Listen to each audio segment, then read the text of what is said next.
Well, welcome to your Journey Midweek Connection. So, I want you to know Happy Mother's Day to all the mothers out there who are getting ready to celebrate Mother's Day. We are excited for you. I wanted to read a quote for you. It says, "Youth fades, love droops, the leaves of friendship fall. A mother's secret hope outlives them all." That's from Oliver Wendell Holmes. Last year, I was able to read a poem during Mother's Day, that God who sees. The God who sees your day, who sees your smile, who sees your tears, who sees your pain, and the God who sees your hope. But he sees you. He made your DNA just so you can laugh just like you do. He made your eyes to be the perfect color for him so he can gaze at you.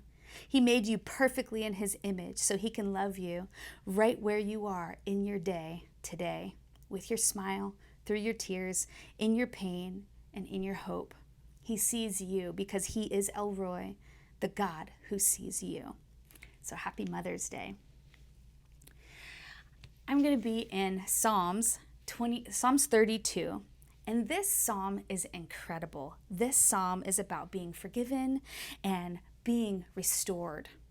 And it starts out as, "Blessed is the one whose transgressions are forgiven and whose sins are covered." And aren't we so grateful that we have a God who is willing to forgive our sins? It also goes on to talk about some of the struggles in Psalm 32, that God will not let us drown. And so we have to remember that even when things are so bad, that God is not going to let us drown.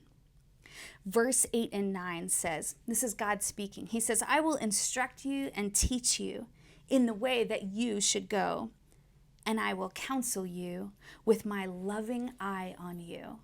He is the God who sees. And then it says this warning: "Do not be like the horse or the mule, which have no understanding, but must be controlled by a bit and a bridle, or they will not come to you." You know, even after we are forgiven, we can become stubborn and unwilling. And I don't want to be the one who has to be controlled by a bit or a bridle to have to come to Jesus. I want to be motivated by love for him.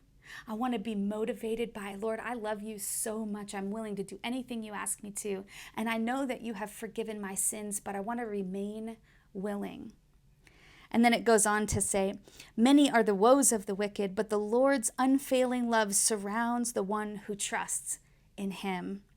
Rejoice in the Lord and be glad, you righteous. Sing, all you who are upright in heart."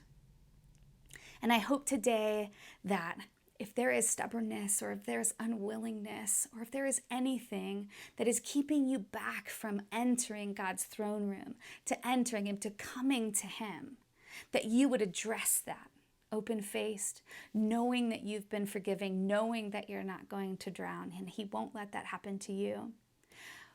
But that you don't have to come to him by being controlled. You're coming to him by being loved by him, and that your heart wants to love him. And it is because he has his loving eye on you, that he is after your heart and after that connection and that restoration.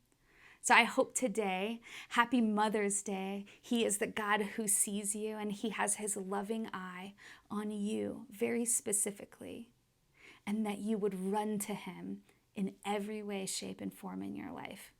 I hope you have an incredible day. God bless.